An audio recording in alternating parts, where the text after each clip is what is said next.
It's been 24 hours and a little bit more than 24 hours, but it's taken some time for a lot of us to try to process exactly what happened yesterday, because there's many different parts of it.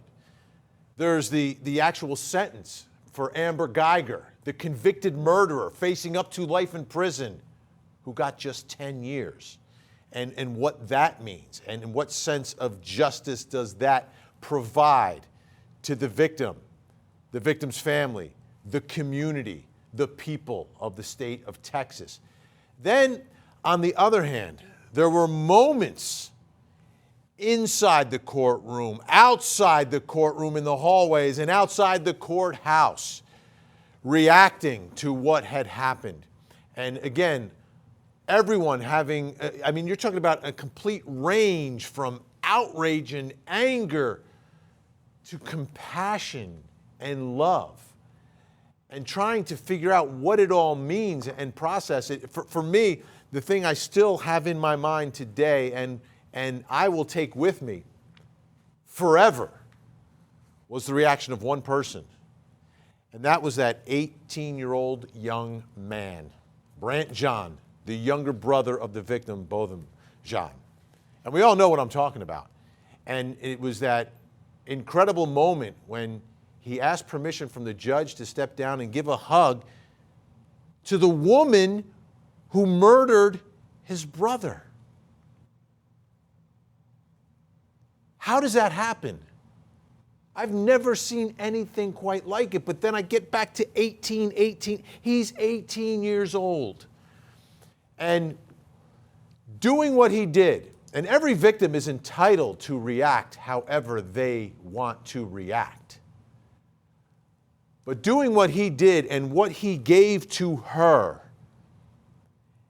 he also gave to us and to thousands of you, which was a level of inspiration and a moment to see things so much differently.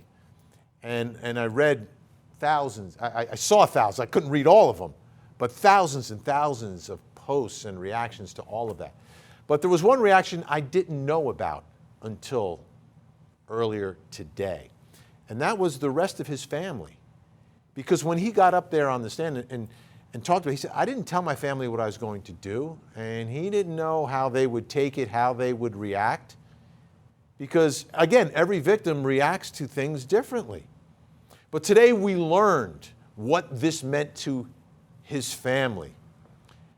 And it was heartwarming, and it was encouraging, and I'm so glad we found out.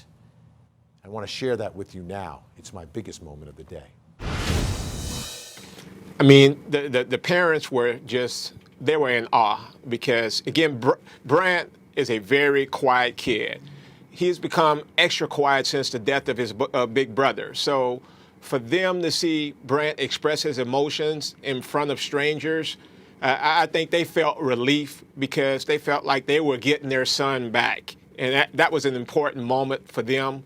And one of the things they wanted to express to Brant was how proud they were of him for being his own individual and speaking what he felt from his own heart. So as a parent, it's very difficult to be upset with your kid. We know that it was a very tragic situation. We know that there are changes that need to be made as a result of Botham's death. But to just see that growth in Brant, you can't wait but to see the type of man that he's going to be one day. And it just allows us to just get a little insight on Botham. And that's why it was just such a great moment for all of us. Getting their son back, because Botham's not coming back. And if they had lost both their sons as a result of this, even a more horrible tragedy for this family. But out of that tragedy, this happened with Brant, and I'm so glad that the family reacted the way they did and took it the way they did, and they are better today because of it. Let me bring in my think tank tonight to get some reaction to this. Joining us, criminal defense attorneys Noah Pines, Tiffany Porter, and Brian Gaither. Welcome to all of you. Thank you so much for being here. Okay, the hug is one thing, and then what the hug means. Let me start with you, Brian. Your reaction first to that hugging moment and what it means for this family, because this family has had this incredible loss. It was, truth be told, and I'm just gonna be honest, it was shocking. Like I said, I've been a prosecutor before, and I've seen how different people react to different things, and everybody reacts and copes differently. I can't say my reaction would be the same, but for him to actually do that, it's not unheard of. You've seen situations where the actual victim does hug the family of the accused, but in this situation, for him to be so young and to basically stand on, what's impressive, he stood on his own 2 feet. He said, "This is what I'm going to do, and I'm going to do it no matter what my family thinks." But I was just extremely shocked, and it was a powerful moment. Well, I believe you can always show remorse, and they should be allowed to, but to me it was just a little too soon. Too soon. Usually you'll hear about victims' families later on. Too maybe soon right for who? For the brother. And then that long hug, it sent chills through my body as far as what I think is appropriate in the courtroom. I don't think that was appropriate at this time in the courtroom. And I will add, too, a lot of times in situations, I wonder if it was a different defendant, would that even be allowed to happen? Because I know a lot of times in different jurisdictions, the deputies, the security is tight. So the mere fact they let him actually cross the barrier and give her a hug, like I said, I was just shocked. It's unprecedented. Yes. It does not happen. It was a great moment, and the judge gets all the credit for letting it happen, okay? Because most judges would say, no, I'm not going to let that happen. I would say 99 out of 100. Yeah, and this 99 judge out of 100. had the foresight. Yes. I had something similar. I had a client who unfortunately killed somebody in an accident, traffic accident, and after he pled guilty, we were all standing out in the vestibules, myself, somebody from the district attorney's office, and the civil lawyer who represented the surviving spouse. And my client asked, can I apologize? Can I talk to the surviving spouse? And the surviving spouse said, can we go in the jury room? And the three of us, myself, the district attorney's office, and the civil lawyer said, sure, okay? Many lawyers would be like, absolutely not, that's not gonna happen, I'm gonna be in there. You know what, go in there. They went in there for 10 minutes, they came out crying. It was one of the best moments of my career, but it only happened because you had three people who were standing outside realizing, you know what, this case is bigger than us. It's important that these people talk to each other and heal themselves, and that's why the judge gets credit. And I mean, is our system of justice about more than just the law and the facts, the punishment, the verdict? Ultimately, isn't it about people? Isn't it about our community? And isn't there room for moments like this that are going to impact and touch people? It helped this 18-year-old, but what he did, I know, is helping a whole bunch of other people look at the world a little differently today. Well, the thing is, it's supposed to be about that. It's not just supposed to be about retribution and punishment. But I guess the question is, this is just the elephant in the room. If this is a different defendant, would they still have that type of compassion? Because think about it, in the courtrooms, people go to prison every day.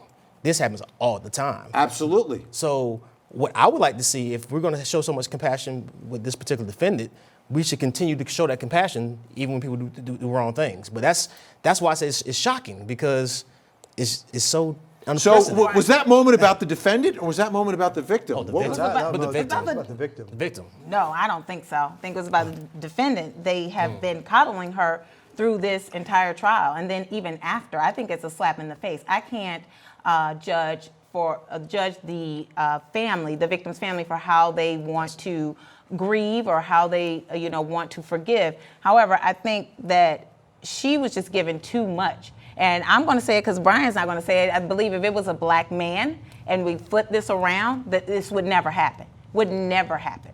I just don't think that in the climate that we're in, I think she was given more If you're saying deference. if we had a black defendant, Yes. and we had a victim on the stand who wanted to hug that defendant, that's not going to happen, you No, don't think? that's not going to happen. That's not going to happen. And then she's a white female police officer. So she's got both. She's white and she's a police officer. And I just think that she's just given too much. At that point, she is convicted. She is convicted of murder. and she should be treated as such. We shouldn't give anyone else, we're gonna, hold her hand. No, she was convicted of murder. Vinny, here, I mean, when I was a prosecutor, I would tell this to the victim's family: whatever we do, right, isn't going to bring your loved one back. If the person goes to prison for a year or for the rest of their life, the loved one's not coming back. So if this helped the family heal, right, if this helped that young man live the rest of his life from 18 on, then this is what he deserves. And if we're not doing this in more cases, I mean, this should be the example, right? Not every case. You're not going to want to go hug the guy who comes into a convenience store with a gun and points a gun at everybody and kills a kid, right? This is, though, a person who, but for this, 20 seconds of her life, and this happens to people, they're black people, Hispanic people, white people, Asian people. These are normal, ordinary people who have this little sliver that makes them convicted of a crime. She's not a criminal. She wasn't a criminal before then. She was a law-abiding citizen out risking her life, right? Would you put on a bulletproof vest to come to this job for $35,000 a year? I mean, have you ever put on a bulletproof vest? I have. My friends who are police officers, they are risking their lives. I wouldn't do it for $1 million, be in a job where someone's going to shoot at me.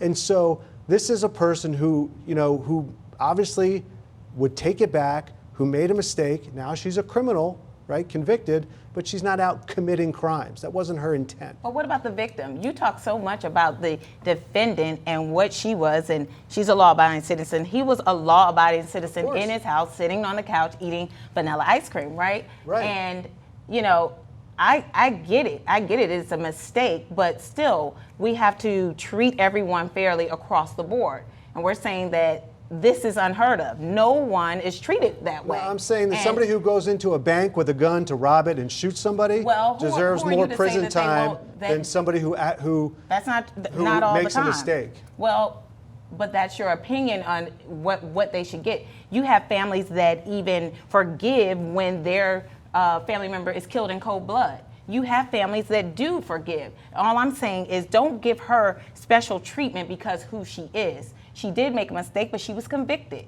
and should be held to the same standards as everyone else. And there's a couple things going on because I hear you have the victim's family, and you can't really tell them how to grieve, and I completely agree with that. And even if you're remorseful and you're forgiven, this is still court. It's still a certain decorum that happens in court. And I think the issue is, the question is that proper court etiquette compared to all the other defendants that come through here, where you feel sorry or remorseful for somebody, and you go give them a hug.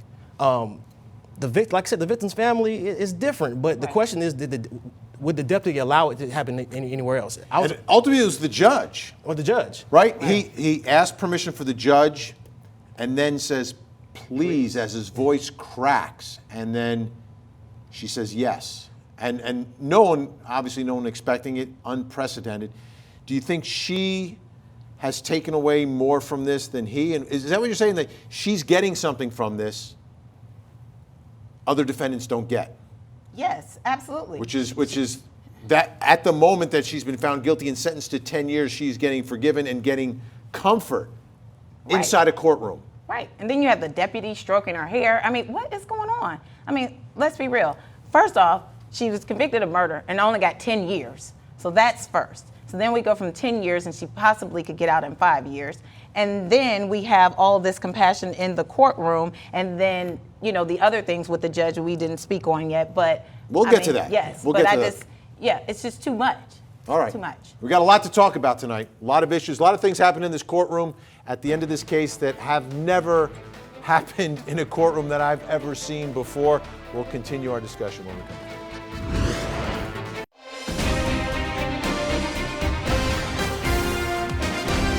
10 years. That was the sentence for Amber Guyger for murder. And a lot of people scratching their heads saying, murder, 10 years? How does that work? I don't understand that. Does not compute. Well, one of the things this jury, remember, it was the jury made the decision. One of the things the jury may have considered is the last witness who testified for the defendant, Amber Guyger, during the punishment phase. Her name is LaWanda Clark. And today, She spoke to our own Ted Rowlands. Take a listen. Amber didn't have to say any of the things that she did to me on that day, which were only encouraging words. And from that day, I realized, hey, I am still a person. I matter.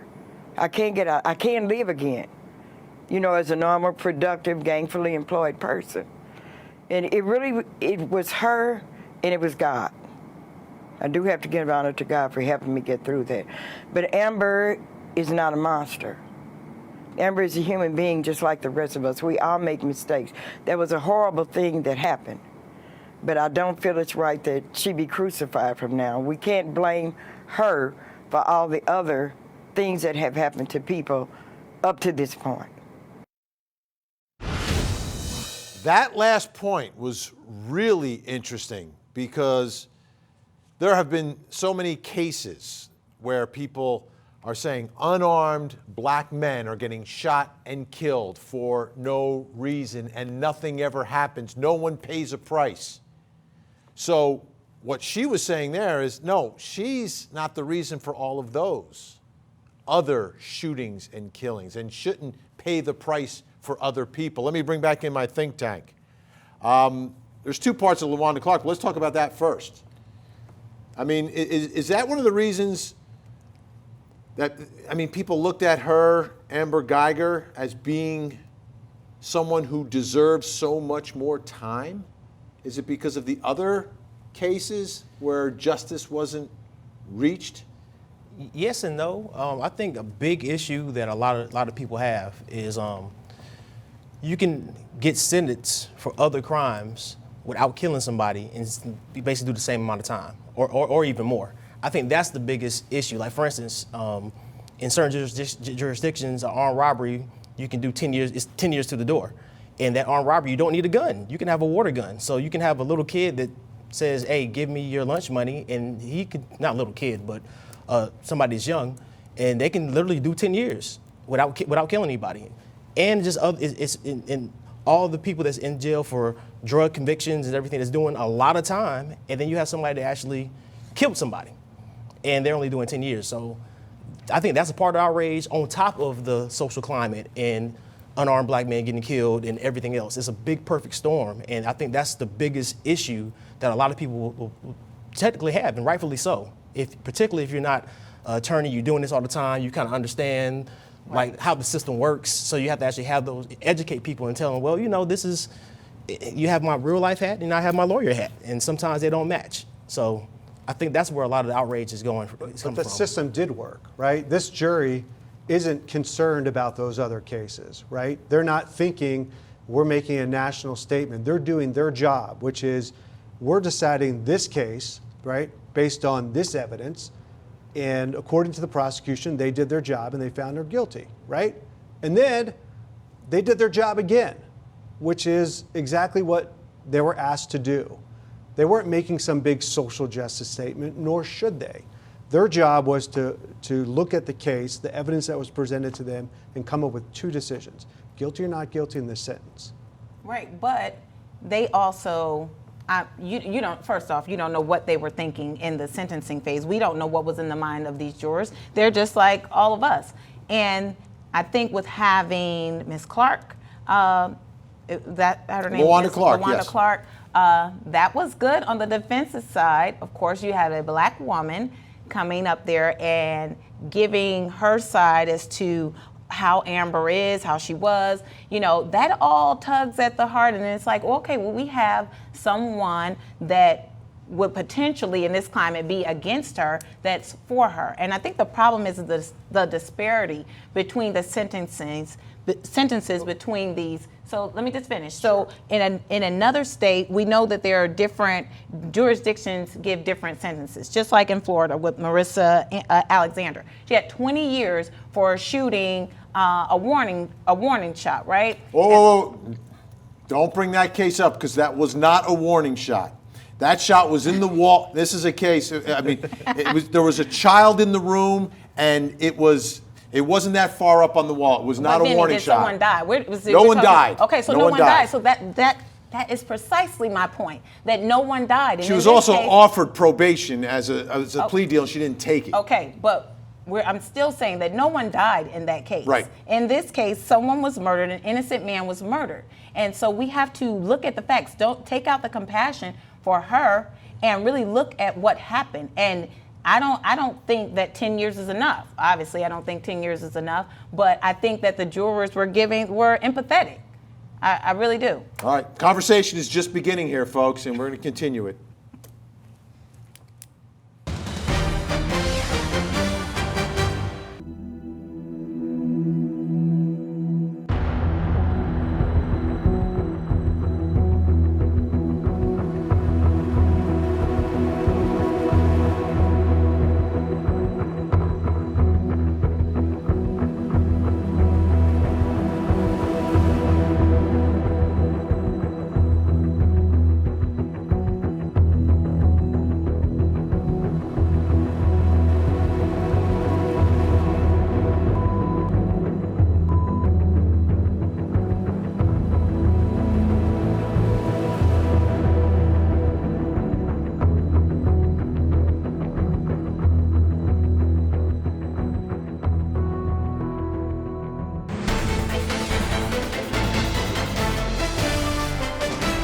Those are some of the images from after court last night in the streets of Dallas. Folks were marching around. They were chanting, making noise. They actually went inside the jail building. And finally, police, you saw them, had to come in to get folks out. But this was the scene last night in Dallas, Texas. And all those folks wearing red, you know why they were wearing red, in support of Botham Jean, and many of them outraged with what happened. Just 10 years for Amber Guyger for the murder of Botham Jean. So that was the scene last night. There was just one arrest that was reported for blocking traffic, but there was no violence. No one was harmed. So that's all the good news. But they weren't the only ones who were upset last night. Now, we showed you that touching, emotional scene in the courtroom with Botham's brother, younger brother. But I want to show you Botham's mom, who spoke in the hallways outside that courtroom. She wasn't necessarily angry with the jury, but she's still not happy with what happened here, and that absolutely is understandable. She had to bury her own son. Take a listen. That 10 years in prison is 10 years for her reflection and for her to change her life. But there is much more to be done by the city of Dallas. The corruption that we saw during this process must stop. And it must stop for you. Because after now, I leave Dallas, but you live in Dallas. And it must stop for everyone. The contamination of a crime scene that we saw coming out of this case is one that must never happen again. The poor training or the poor use of what should have been training is what we see coming out of this case. That should never, ever happen again. Okay, so let's start here with the way police shootings are investigated by police. My think tank back with me. And that's really the crux of this problem, because whether she was, just going into her own home, she's in her uniform, her friends and coworkers are coming to the scene, and the investigation into what happened is being done by her coworkers.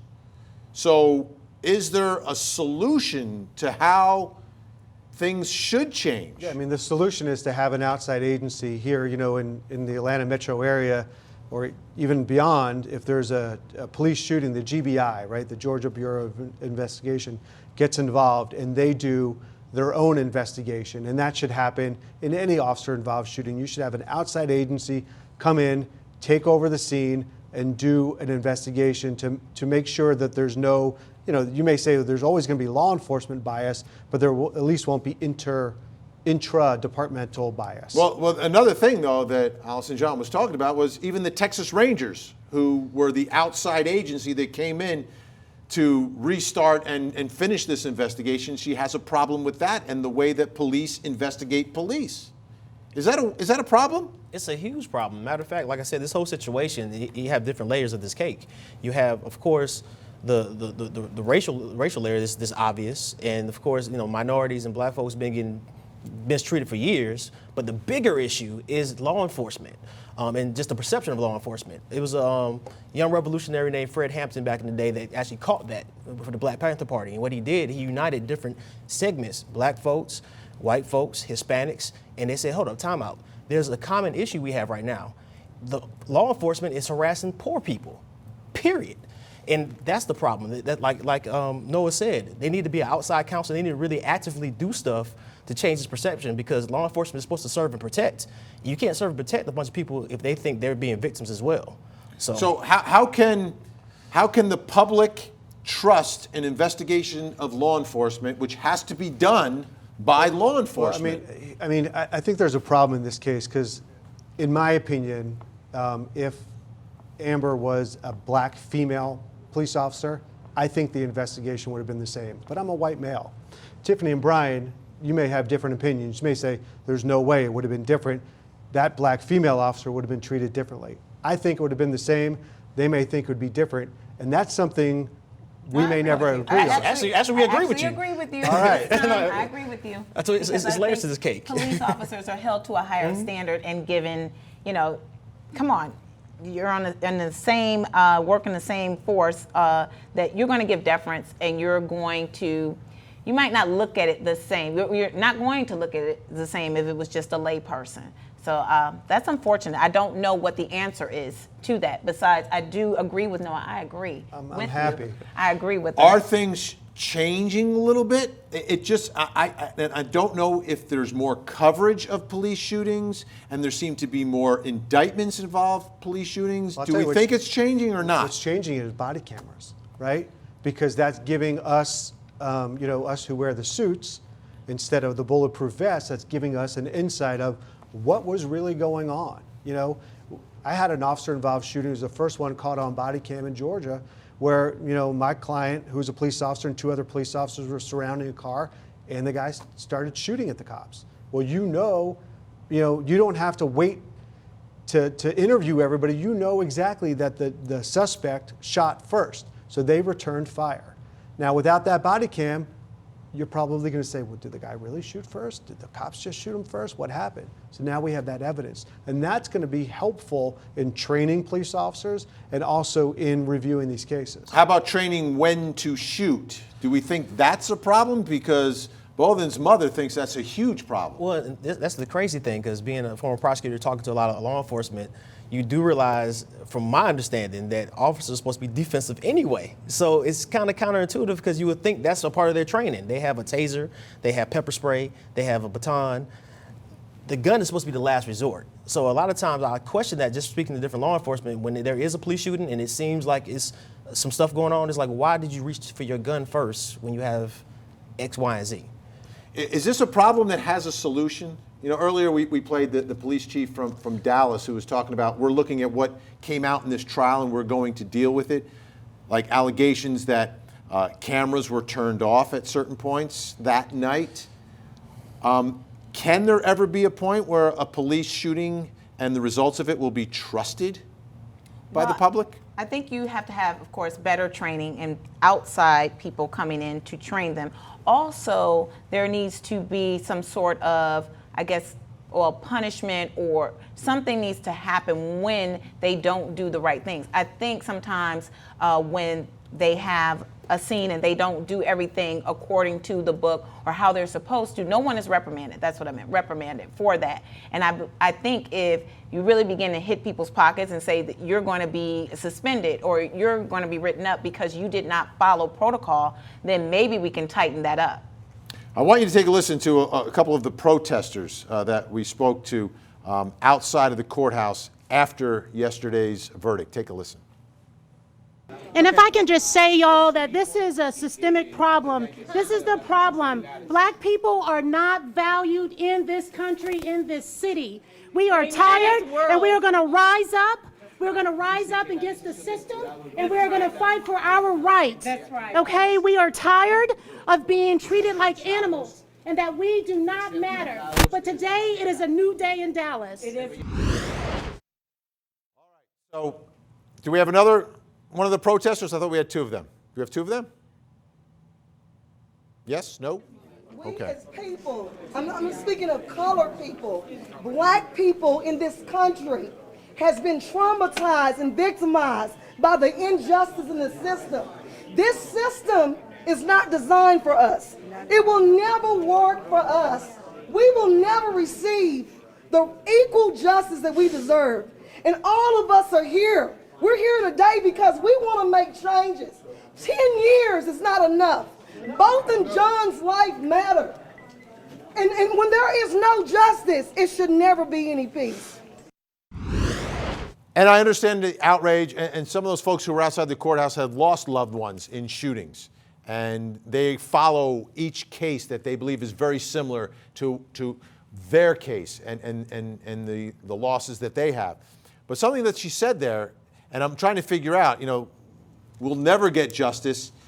Things have to change. What could possibly have changed here? She was charged with murder, convicted of murder, and sentenced under the murder statute by a jury that was as diverse a jury as you could ever find in Dallas County. You had 5 black jurors, 2 Hispanic, 2 Asian, and 3 white in a community that is 66% white. And an African-American judge, too. And the judge, right. So is there an answer for her? What could possibly be changed under these circumstances? Well, the crux of it, I believe this is why it's so important for everyone to vote. I was about to go This say something. is the prime example of we're so worried about the presidency that we're not thinking about the local level and the state level and these legislators that make these laws. You have to vote for people who are going to make the changes that are necessary. Unfortunately, the jury,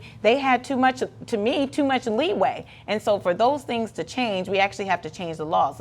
The judge or the jury, they can't make those changes. They have to be made on the legislative side. And I was actually going to say the same thing. If you want changes in your community, you have to go vote. And you have to remember, just particularly the African American community is just. So, but and what you're saying is harsher penalties.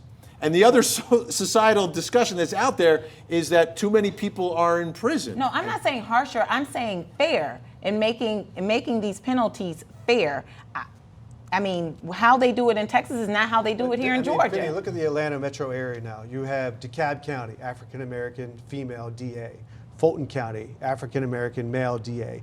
Cobb County, African-American female DA. And this is just in one city. I mean, this is happening in cities around the country. Rockdale County, African-American female DA. Clayton County's up for grabs now. You have, more African-American judges on the benches in the Get on the metro bench, area. be the DAs. But When we when you come back, have- we got a lot more to talk about because we're talking about judges. We're going to talk about this judge and what happened in this courtroom when we come back.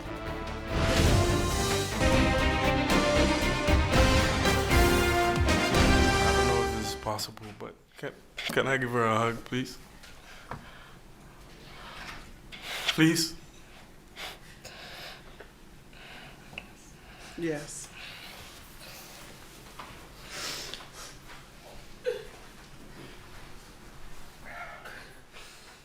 So this is what's now known as the hug heard round the world, and the moment that we've been talking about now for 24 hours plus. Botham Jean's younger brother asking permission of the judge to allow him to give a hug to the woman who murdered his older brother. And she said yes. And a lot of people talking about the hug, a lot of people talking about the judge allowing this moment to happen. It did, and the world is reacting. But that's not the only thing that the judge did in this case, because when The jury was out of the, when the jury's out of the room and gone, and the case was actually over, the judge stepped down off the bench and did several other things that we're talking about tonight. Take a look.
So Judge Kemp spent a lot of time with Botham's family and then went over, as you saw, and gave one of her Bibles and read part of her Bible to Amber Guyger and then gave her a hug. Again, this is after the case, okay? She's been sentenced. She is going to prison, sentenced to 10 years. So my father wore that robe as a judge and taught me a lesson that I've talked about before, that being a judge is about the law, the facts, everything else, but ultimately it's also about people and having an ability to influence lives. And I think the judge absolutely did that. But not everyone agrees that that was necessarily the right thing to do or the proper thing to do. Let's talk about it. My think tank is still with us. Who wants to go first? Well, you probably think I'm going to think that it was the right thing to do and the proper thing to do, right? Because I agreed with the hug. I don't. I think that I understand what the judge was trying to do. I think that if she's going to send a message to a defendant or to a victim's family, it should be done from the bench. It should be done on the record, and it should be done in front of everybody. And as much as she was trying to give compassion after the fact, I think she's overstepping her bounds. You have to, right? Judges sit up high for a reason. You know, their offices are back now, locked behind doors for a reason. You have to be more isolated. That's what you give up when you become a judge. You know, you give up that ability to really talk to people on that level, and you kind of have to isolate yourself. So I think it was wrong. And I think we're all going to agree on this one. As attorneys, we all swear an oath, and we have to avoid the appearance of impropriety. And that right there, the message it sends, like I said, it's been plenty of times as a prosecutor, I would tell the defense attorney, hey, your guy needs to take a plea. A, B, and C, your guy needs to take a plea. They don't take the plea, and we go to trial. They get sent to prison. It's not the most heinous person in the world, and it's still sad that somebody's losing their freedom. But as much as I may want to reach out, I can't do it because it's not proper. It shows a poor message to my victim and everybody else. So we have a special title being attorneys, and sometimes we have to just remember that. We have to uphold that, and that just wasn't, like I said, this wasn't the appropriate time or thing to do just from a judge that you just sentenced. And last thing, it's many people that's been through a courtroom that go to prison. How many of them gets hugs? That's right. That's the question I was going to ask. Is this common practice with Judge Kemp? Because if it's not, then this is totally inappropriate. It's inappropriate on all levels, and she knows that this is national television that she's on. And I'll be honest, I'm not sure if she knew the cameras were still on. She's the one that permitted the world to see this trial, which Right. was important. Right. Because of the result of this case, if you just give a headline and you don't let the public see the trial and hear the trial, and they just hear 10 years, they don't know why. They don't understand it. Now, because they saw it, they do. But continue. But she could have shown compassion from the bench. I agree with Noah. Just like the judge did in the cheerleader in Ohio. Skylar Richardson, Yes, the thank trial we you. covered before this. Thank you.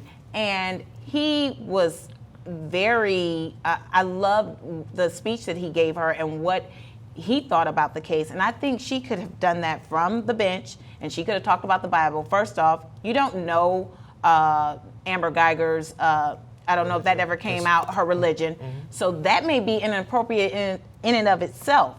So there were just too many things. She crossed too many lines. Should have never come from the bench. She gave her Bible, which to me, if that's a Bible that you read every day, that's something of value. Now we're saying that now we're going to give this defendant a gift going to jail. She also hugged the victim's family. Oh, absolutely. Spend So, I mean, and that a was- lot of time with them That's as well. improper too. That's it. You're right. spoke It's with- all the way It's around. all improper. Well, tell me this, though. You're all saying it's improper.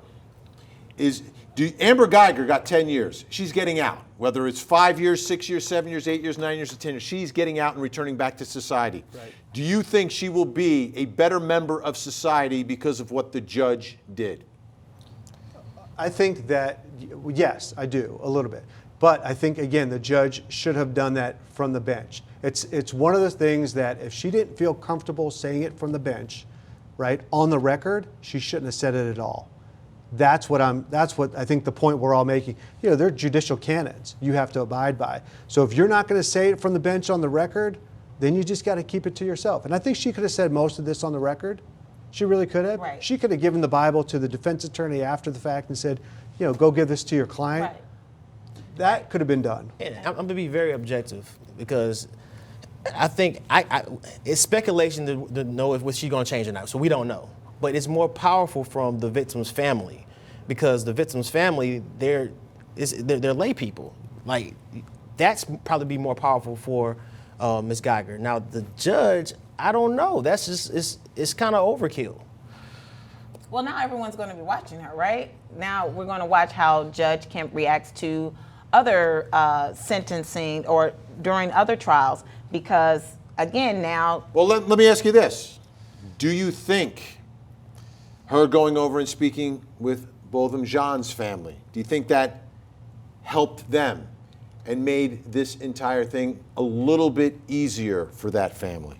I mean, of course. Well, I think it helps them. It may ease some pain, but it does not make it proper for her to still do that. She could have done that from the bench. She could have acknowledged the family from the bench. I believe that judges do have to show a level of compassion, understanding, and kindness towards the people there in the community, period. But there's a way to go about doing that. And I just think that this was out of character for a judge to do that. It would have been really powerful from the bench. And they have to always remember, as far as the victim, they have the prosecutor and victim advocates to actually do that too. So everybody plays their role. When I was a young intern, a juvenile court judge used to call the young men, you know, and young girls, the kids, up to the bench. And, you know, after she'd lecture them and she'd say, your word is your bond. And she'd shake their hands, right? Your word is your bond. But she would do that from the bench. She would do that to everybody, and it would be an open court for, well, it was juvenile court, so it wasn't open court. But you know what I'm saying. She wouldn't get off the bench and do it. And I think that what we're all saying is, whatever the judge is doing, do it from your seat on the bench. Don't come from behind that wall. Right. But the message, it's not a problem with the message, it's a problem from where that message was delivered, is what I'm hearing from you. The message has to be that everybody can hear it, Vinny. You can't you can't have a private message here, right? It has to be for everyone to see. Everyone for a Right, judge. and the message also is showing that some defendants, it's okay, that I'm going to come and give you a hug, and some don't. You got to be fair across the board. Remember, we're talking about fairness. You got to be fair across the board. And the appearance of impropriety is a huge thing with us attorneys, and that's the biggest issue because, like I said, does every defendant get that warm embrace when you're about to send them down the road? All right. Now, the social media reaction to yesterday's amazing moment involving Botham's brother in court, unprecedented. Never in my career have I seen so many moved and touched by something said or done during a criminal trial. It's an 18-year-old man who has literally inspired thousands. So our staff has gone through those thousands of comments, and I want to take a minute here to share with you some of the beautiful words that they found written by you.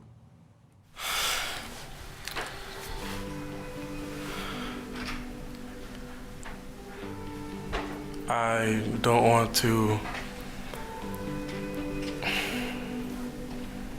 say twice or for the 100th time what you've or how much you've taken from us. I forgive you, and I know if you go to God and ask Him, He will forgive you.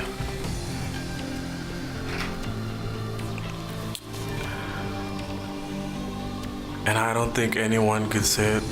Again, I'm speaking for myself, not even bad for my family. But I love you just like anyone else. And I wasn't gonna ever say this in front of my family or anyone, but I don't even want you to go to jail. I want the best for you, because I know that's exactly what both of them would want you to do. And the best would be give your life to Christ. Again, I love you as a person, and I don't wish anything bad on you.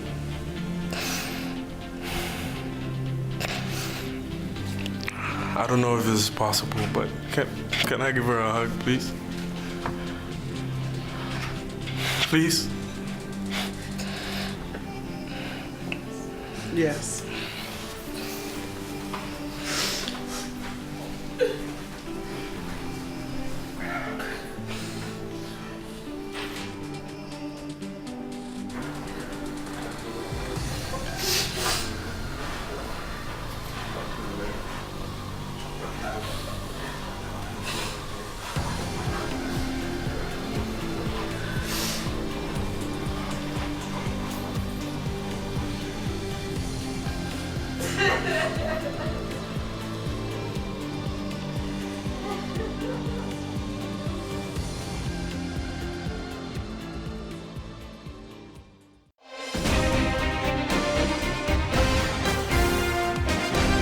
What types of victims, in your mind, would steer you to the death penalty as the only appropriate sentence? Well, it wouldn't necessarily, if the judge explains that everything there meets the criteria is there for the death penalty, then I probably wouldn't have a problem with it in that case. But if there is mitigating circumstances, say it was a police officer, I would lean more towards the death penalty than if it was someone who had been selling drugs, for instance, for 20 years. Okay, so type of victim may affect whether or not you lean one way or the other. Yes. That is from jury selection today down in Fort Myers, Florida. It's Florida versus Jimmy Rogers. This is a case involving the bludgeoning death of Dr. Teresa Sievers. And 3 men have been implicated in this murder by prosecutors. One is Jimmy Rogers. The other is a man named Curtis Wright. The third is Mark Sievers, the husband of the victim, Dr. Teresa Sievers. So when you look at this case and try to figure out exactly what is being alleged here by prosecutors, you have to understand the relationship between these 3 men and what they mean to the case. So we put together a little piece here to try to explain the relationship between Mark Sievers, his friend, and Jimmy Rogers. Take a look. Mark Sievers was married to Teresa Sievers. Curtis Wright was Mark Sievers' best friend. Wright lived in Missouri and was neighbors with Jimmy Rogers. Both men had prior run-ins with the law. Teresa Sievers was murdered on June 28, 2015 in her home in Florida. Wright was investigated in the case and pointed the finger at his friends, Jimmy Rogers and Mark Sievers. Wright took a deal and is facing 25 years in prison for his role in the murder. Prosecutors are seeking the death penalty against Rogers and Mark Sievers, who both are facing capital murder charges in separate trials. And Jimmy Rogers is the first one who will go to trial. CourtTV crime and justice reporter Julie Janae at the courthouse in Fort Myers with more on this story. That's right. Jury selection continues with the fourth day of these attorneys in the case of Florida versus Jimmy Rogers looking for their potential jurors. They have gone through hundreds that have come through the doors here at the Lee County Courthouse, and we expect that on Friday morning another 20 will come to answer death penalty questions. We've already cleared 15 jurors that have been death qualified, have already gone through the questions and can move on to the next round. But they've been told by the judge to come back next week on Tuesday. Those 20 that are coming back on Friday, they are going to be getting asked about how they feel about capital punishment, whether or not they can render a sentence of death, and if they would consider life. Both of these attorneys have been asking those yes and no questions and really trying to get as much as they can from these potential jurors. Some having some emotion in talking about the death penalty and whether or not they can hold someone's life in their hands. One woman was visibly shaking and had to be dismissed by the judge because he realized this was just not a topic that she could handle. But that is something that comes out when there's a death penalty case, and this process is taking a little bit longer than the court was expecting, but they are talking about next week, Tuesday, possibly being the end of jury selection with the trial starting on Thursday. Back to you. Julie Janae in Fort Myers for us. And again, it's very complicated. What makes things even more complicated in this case is that two of the men implicated in this look very much alike. Let's put the pictures up on the screen for everyone so you understand who the players are in this case once again. Teresa Sievers, she's the doctor. She's the one who was murdered, bludgeoned to death. Mark Sievers is her husband. Mark Sievers and their two children were in Connecticut at the time of the murder. Mark Sievers is best friends with his doppelganger, Curtis Wright. But Curtis Wright is the man who has pleaded guilty, taken a deal for 25 years, and has pointed the finger at the two men that he is in between here. Jimmy Rogers, his friend from Missouri, who is the alleged hitman in all of this, and Mark Sievers, his friend who is the husband of the victim, who is also facing the death penalty, but Jimmy Rogers is the one going to trial first. So let me bring back in my think tank, Noah Pines, Tiffany Porter, and Brian Gaither. What are the issues here when you have one man on trial, another man who has taken a deal for 25 years, and a third man who this jury will not even see in court? Well, I know you said the cases obviously are severed, right? Of the husband. The husband and the hitman. And the hitman. I'd want them, I don't know why they're severed, I'd want them together, because then you have two lawyers calling the star witness a liar, right? I mean, you want to gang up on the star witness. That's the prosecution's case is going to rely on. So I think it's better to have two people poking holes in his story. How difficult is this going to be for prosecutors when your star witness is someone who has confessed to being part of a murder plot here? Well, it's always difficult because credibility. So of course, as defense attorneys, you're going to start attacking that and saying, well, you got this deal and you're doing this because of this. But yeah, that's always going to be the hump the prosecutors are going to have to get over when you give somebody a deal like that. Right, but most of the time they get over that and we move on to what really is at the crux of the case. So we have to see what the details are and what happened to see if this witness has enough information, and that regardless of him taking the plea or taking the deal, that this is credible. Now, there's another important witness we believe will testify in this case, and that is Jimmy Rogers' girlfriend. And she already was interviewed by investigators, and you're wondering, well, how'd they get all this information about Rogers? Well, I think a lot of it they got from his girlfriend. Take a listen. I asked him what he went down there for, and he said to make money.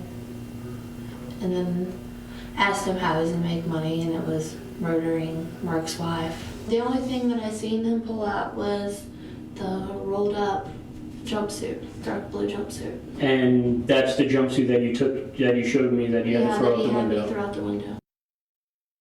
Okay, so in this case, you've got the girlfriend of the defendant giving information to investigators about getting rid of evidence and about an alleged confession. How does a defendant get around that? His own girlfriend, if she testifies saying, yeah, he confessed to me. Well, yeah, that's going to be difficult, especially if they're, they were on good terms, at least at the time. So now you've got to show the jury that she's got a motive to lie too, right? Which is now... That's a little bit more difficult. Now you're calling two people liars. It's easy to call one person a liar, but now you're calling two people liars, and that's going to be very difficult. And somebody, you call them a liar and they actually are on good terms and there's really not a bias issue. So yeah, that's a tough one. How is there an attack on, I guess you'd have to get into their relationship to try to figure out. To get into the relationship and whether the information she has actually lines up with the evidence, right? Is she making this up because she's mad at him for something, or does she actually have, facts that she can testify to that are reliable as to what actually happened? How much can the hitman use the fact that Mark Sievers, the husband, is not part of this trial, is not going to be in this courtroom? This jury will not hear from him. Does that at all help this guy, Jimmy Rogers? When you're the hitman, who, by the way, looks pretty scared at his death penalty case. When you're the hitman, not really. If the evidence points to you, the fact that somebody else who may have hired you is not there isn't really going to be that helpful. Okay, let's talk about the other thing that's happening here, which is plea negotiations. He's facing a death penalty, Jimmy Rogers. Prosecutors want him to take a deal because perhaps they need him to get Mark Sievers, the husband, who, in a situation like this, I mean, this whole thing doesn't happen if Mark Sievers doesn't get things rolling, according to prosecutors. So what type of, does he have any sort of leverage in a deal?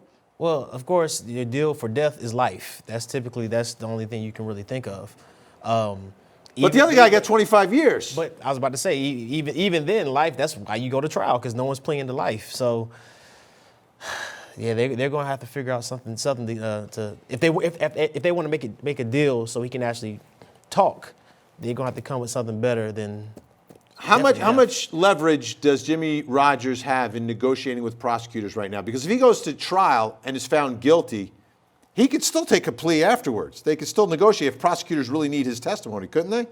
Before the sentencing phase? Yeah. Yeah, I mean, they could do that. I mean, look, this is the third death penalty trial you've covered from Florida in the last, 2-3 months? They do a lot of death penalty cases. They don't get the death penalty a lot. Right. Is this a death penalty case?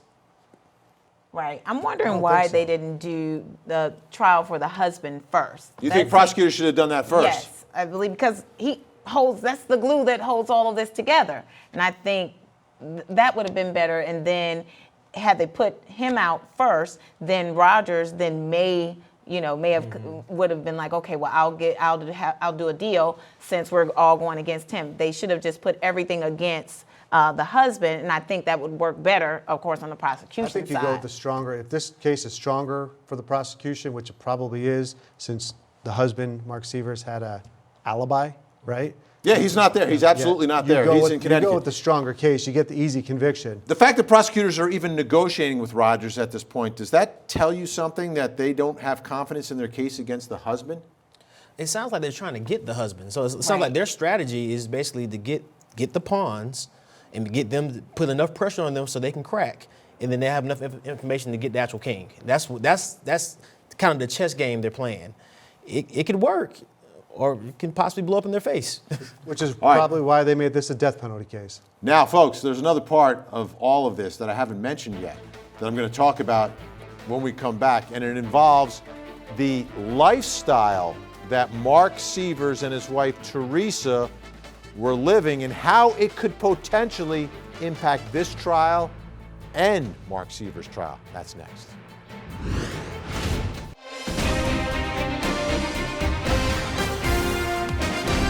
In my hands, folks, I have what's called a motion in limine. So Mark Sievers, who is going to be facing his own trial and is still on standby in case Jimmy Rogers takes the deal, then the trial goes against Mark Sievers. He wanted to limit information pertaining to defendant's sexual activity. In particular, there is evidence that the defendant, Mark Sievers, participated in numerous extramarital sexual encounters with the full knowledge and consent of his spouse. The practice of an open marriage or swinging is neither unlawful nor charged as a concurring offense. And they wanted it eliminated from the case, but then they withdrew the motion, which has me scratching my head. I'm wondering, is there any way that Mark Sievers in his trial could use some of this information about their lifestyle as a defense, perhaps to point the finger somewhere else? Because there are reports that Mark Sievers in his personal calendar diary made entries pertaining to the fact that his wife, Teresa Sievers, the victim, was fantasizing about his best friend / doppelganger, Curtis Wright, who is going to be testifying against him at his trial. Is this better or worse for the defense, this open lifestyle marriage? I think it depends. If just Mark Sievers had an open lifestyle, that's bad. If they both were engaged in it, it's good, because then you could say that doppelganger guy, right, tries to hook up with Mark Sievers' wife, things go bad, he ends up killing her, and then, of course, he blames the husband. Yeah, it can cut both ways. It just depends on depends on what comes out and who's jealous of who. So it's just the prosecution can use it because they can say, well, hey, she was fantasizing about this other guy, so of course that's why he wanted to kill her. Well, on the flip side, they can say, well, hey, it's a lot going on. Somebody got jealous, and she's. Right. Yeah. I think it could be good for the defense, especially if she was doing some of the same things and they can prove that. I mean, that helps them all the way. Yeah, I just think it raises some eyebrows, and the inspector, that maybe it's reasonable that there would be some motive otherwise. No Pines, Tiffany Porter, Brian Gaither, thank you so much for coming in tonight. Really appreciate it. All right, folks, as we leave you tonight, of course, our coverage continues here on Court TV. It's gavel-to-gavel coverage, live trials, and we will be live in Florida. Jury selection in the Jimmy Rogers case continuing. You will see and hear it all. I'm Vinny Politan. Have a wonderful night, folks, and don't forget to hug the kids.